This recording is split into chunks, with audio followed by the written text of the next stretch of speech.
Namaste and very good morning to all the distinguished guests, respected academicians, researchers, industry experts, faculty members, scholars, and dear students. It's both an honor and a privilege for me to serve as the session chair for this esteemed conference entitled Advancing Innovation Through Multidisciplinary Research and Transformative Education. AI, sciences, and IKS in multidisciplinary synergy for a Viksit Bharat. At the outset, I would like to extend my heartfelt congratulations to the conference organizers, the Vedant team members of the organizing committee, scientific committee, and all the supporting staff for conceptualizing and successfully organizing such an event on 6th Viksit Bharat at 2047 conferences. Such platforms play a pivotal role in fostering collaborations, innovations, and knowledge exchange among researchers from diverse disciplines.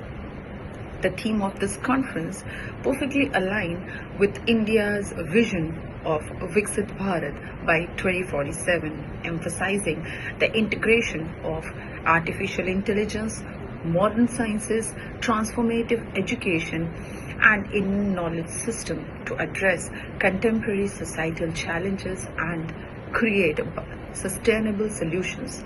Today we have an exciting lineup of presentations that reflect innovation, sustainability, biotechnology, and translational research. Palyam Varshitha Anand from Department of Biotechnology, Dayanand Sagar College of Engineering, Bangalore. Here is my topic to present transformation of waste clamshells into bioactive argonite-based calcium hydroxide biocell mix for biomedical applications. Let's start with the introduction.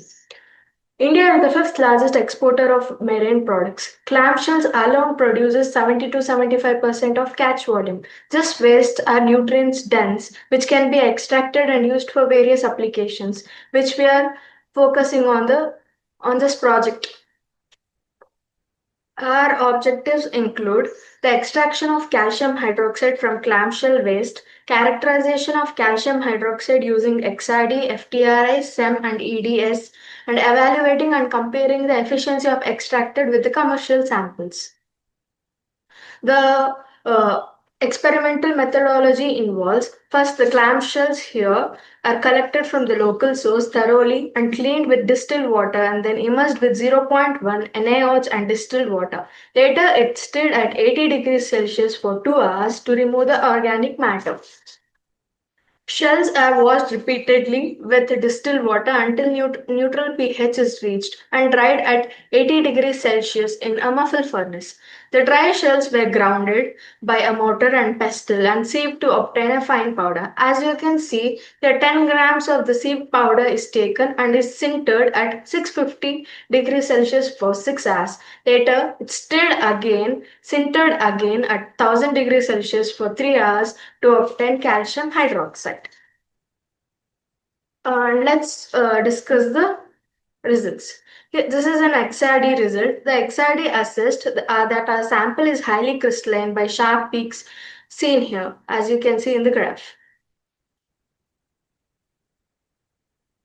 And the FTRI results shows the functional groups present and chemical bonds formed. You can see a strong OH peak at 3640 centimeter inverse, showing the sample is highly polar and hydrophilic. At the bands of 1020 and 875 centimeters, you can see carbonate ions present in organite form. The SEM results tells about the surface morphology. Here it exhibits a flaky crystal-like structures and it consists of microparticles ranging from 10 micrometer to 50 micrometer. It shows a high degree of porosity by high magnification imaging. And the EDX confirms the high calcium concentration by 56.6 weight indicating a high mineral purity and oxygen weight includes 39.7 percentage and the atomic ratio between calcium and oxygen is 1:2.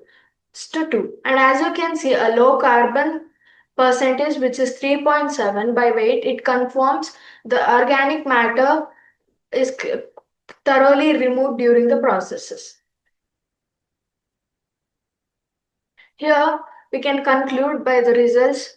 Here the purity and phase is tested. The sample is highly crystalline calcium hydroxide as confirmed by XRD, and the EDX shows the maximum calcium percentage, which is 56.6, which is very close to the theoretical weight of calcium in a pure calcium hydroxide, confirming a high purity. The mineral form, the FTRI confirms the carbonate present is in the aragonite form, which is physically observed in SEM as plate-like and flaky aggerates, which is helpful for biomedical applications. And the chemical functionality, the presence of hydroxyl group at 3640 centimeter inwards makes the material polar and hydrophilic, which is essential for the biological interactions.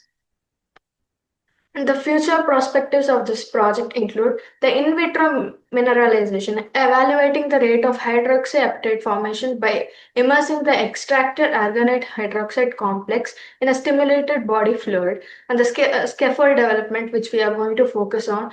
Whereas we found a high calcium-rich compound, which is 56.6%, and flaky particles into a polymer matrices to fabricate 3D printed biocompatible bone graft substitutes as our future further applications.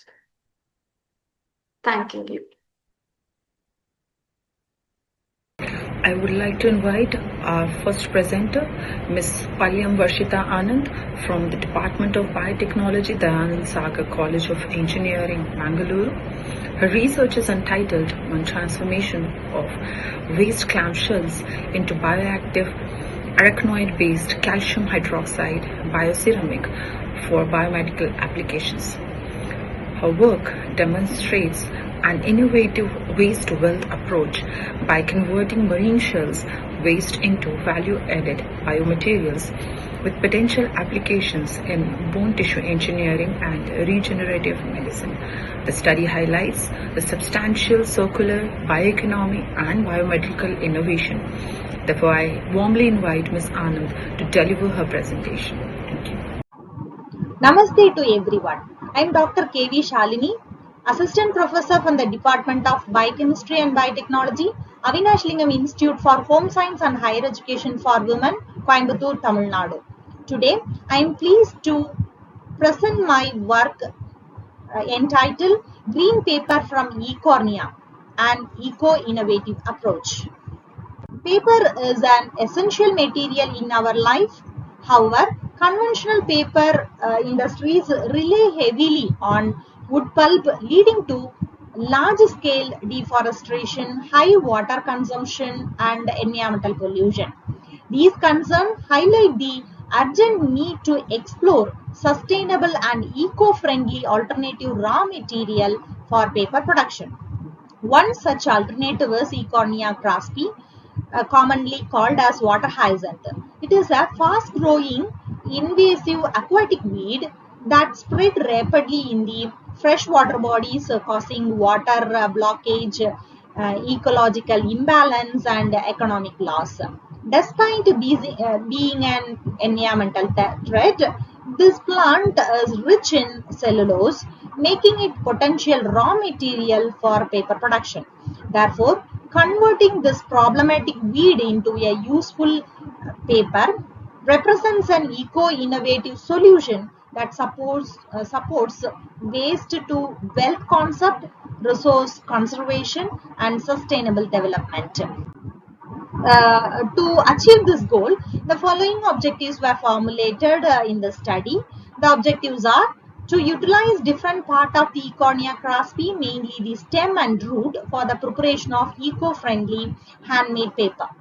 To assess the feasibility of Ecornia as an alternative raw material to conventional wood-based pulp. First, the fresh Ecornia plants were collected, cleaned, and separated into usable parts. The biomass was processed to extract fibers, followed by pulping and sheet formation using standard handmade paper techniques. To improve brightness, bleaching was carried out using hydrogen peroxide at the concentration of 2.5 ml per 100 gram of dry pulp. Handmade paper sheets were prepared by blending ecornia pulp with old newspaper in the different ratio such as 1:1, 2:1, 3:1 and 4:1.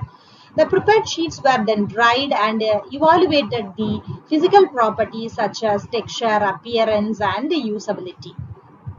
Then a comparative study was carried out between the standard cellulosic paper and the paper from the cornea. The comparison focused on appearance, strength, smoothness, and eco-friendliness. The result indicated that ecornia-based paper showed promising characteristics, especially when blended with the recycled paper pulp. The study demonstrated the potential use of water hyacinth as a pulp material for producing smudge-free handmade paper. Among the different blending ratio tested, handmade paper sheets produced in a 3:1 ratio using 1/10 bleaching powder exhibited satisfactory physiological properties. In conclusion, this research highlights that Ecornia crosby, an invasive aquatic weed, can be effectively converted into value-added eco-friendly paper.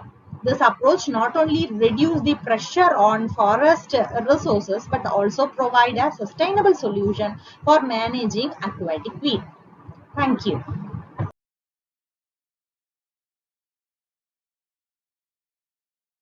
Moving on to our next presenter, Dr. K.V.Shalini from the Department of Biochemistry and Biotechnology, Avinashlingam Institute for Home Science and Higher Education for Women, Coimbatore.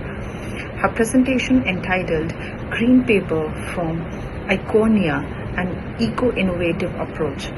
This study explores the utilization of Iconia crassipus and whiter hyacinth, an invasive aquatic weed, as a sustainable alternative raw material for paper production. The research presents an environmentally responsible strategy that contributes to resource conservation, water management, and sustainable development. I now invite Dr. Shalini to share her valuable findings with us. Thank you. Namaste. I am Dr. Vinothini from AJS Pillai College, Arts and Science. My topic is antimicrobial activity and phytochemical analysis of Cissus qualities. So Cissus qualities is a medicinal important plant. It was commercially available in all around India, especially Tamil Nadu. So I have collected the sample in Save Life Tanjavur. I have commercially collected 7 samples, that is 4 bacterial sample and 3 fungal samples from Chandigarh, and bacterial sample commercially collected, and the sample with the help of Cissus qualities, the antimicrobial and antifungal activity was analyzed. And mainly the plant is in anti-inflammatory and anti-allergic, and also it will cure the osteoporosis. Nowadays we are using a lot of painkillers, that is application of Brufen.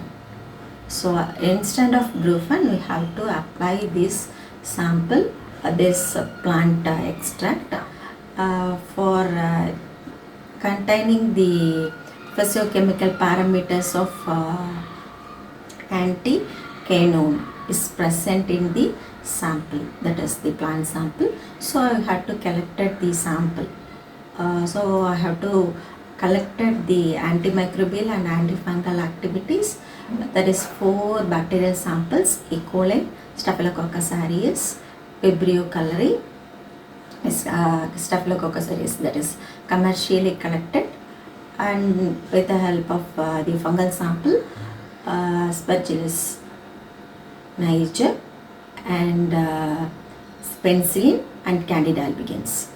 So by using the disc diffusion method, plate was prepared and these scissors quality sample was extracted with the help of chloroform and ethanol by using Salzit apparatus, and the extraction, that is the supernatant was collected and the supernatant is diffused in the disc, that is by disc diffusion method.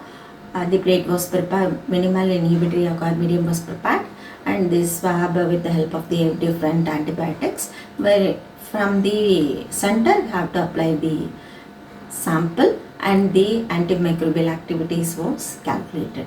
From we conclude lot of phytochemicals is present in the plant. So this plant is mainly for anti-inflammatory and anti-allergic, and it will cure the bone abilities. So you have to use instead of this, and nowadays the lot of bone deficiency also cure. Thank you. I now invite our third speaker, Dr.C.Vinothini, Assistant Professor, Department of Biotechnology, EGS Pillai Arts and Science College, Nagapattinam. Her presentation is entitled The Antimicrobial Activity and Phytochemical Analysis of Cissus quadrangularis by thin layer chromatography. This research investigates the antimicrobial potential and phytochemical composition of the medicinal plant Cissus quadrangularis, combining traditional medicinal knowledge with modern analytical approach. The study contributes to the growing search for plant-based bioactive compounds with therapeutic potential. I invite Dr. Vinothini. As we come to the conclusion of this technical session, I would like to express my sincere appreciation to all the presenters for sharing their valuable research and insights. Today's presentations collectively highlighted sustainable utilization of biological and environmental resources, informative approaches for biomedical and healthcare applications, green technologies and circular bioeconomy, the integration of traditional knowledge with modern scientific methodologies. These studies truly reflect the spirit of multidisciplinary innovation envisioned under the theme of this conference and contribute meaningfully toward the goal of Viksit Bharat 2047. I would also like to thank the conference organizers, reviewers, technical coordinators, volunteers, and all participants whose efforts made this session successful and engaging.